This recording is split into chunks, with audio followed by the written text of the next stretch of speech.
So it's Monday, August 21st, and we're sitting here at Long Point at 5 o'clock in the morning. Got up early because of thunder in the distance and lightning.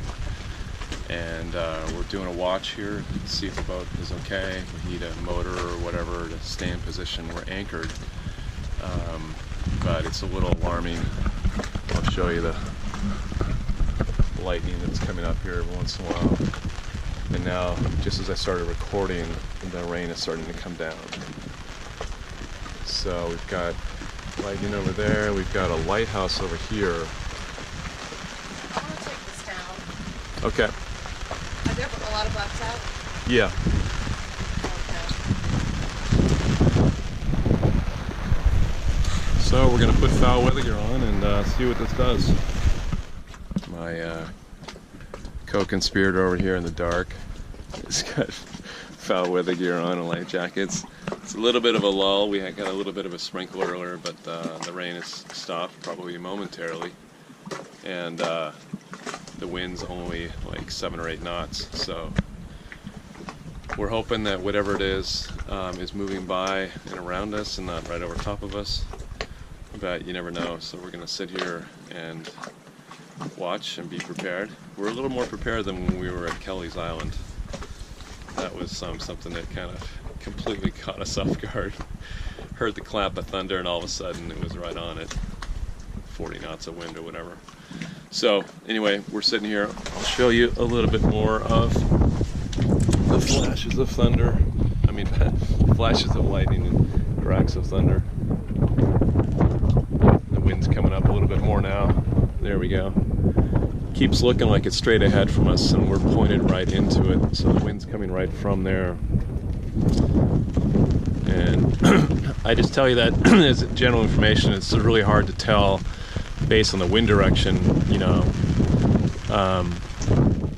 if it's coming right at you. I mean, it would seem like if the general wind direction is blowing with the storm, then it's going to come right over top of us because that's where the wind's coming from. But sometimes it creates its own complete wind pattern, wind dynamics, and it sucks wind in from other places. Kind of have a feeling this is coming right at us because just have that feeling. Now we're getting more rain. Wind's up to about 11 knots. The radar? No. Our radar? No, I don't have any internet.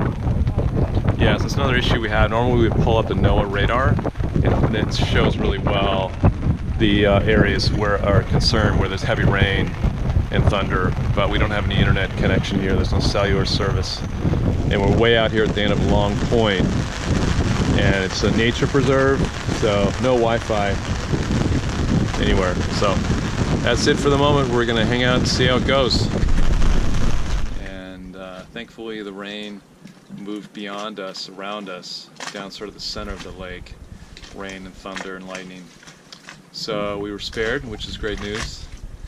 And I've got some water boiling for some tea, and we're gonna get underway here and start sailing today. Just to make use of the fact that we're up early and there's a little bit of wind. The wind's died down, it's only about 6 or 7 knots, but we'll make use of it and start sailing. This is our last day. Well, last moving day on Lake Erie. We're going to the beginning of the Welland Canal, which will take us into Lake Ontario. So I was wondering if Lake Erie had something up her sleeve to surprise us before our last day of departure, but it looks like we were spared this time. And we'll make our way on.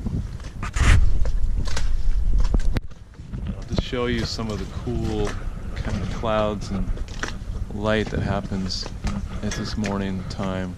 There's a boat over here. It's like a 60-foot or so motorboat, and in the foreground, and got some cool clouds in the background. I've been watching them because they didn't put an anchor light on last night, and through this whole thing there's no lights that came on in their cabin, so I think they're all still asleep while we were getting all prepared. But we'll be underway here shortly, sailing down the last part of Lake Erie to the Welland Canal.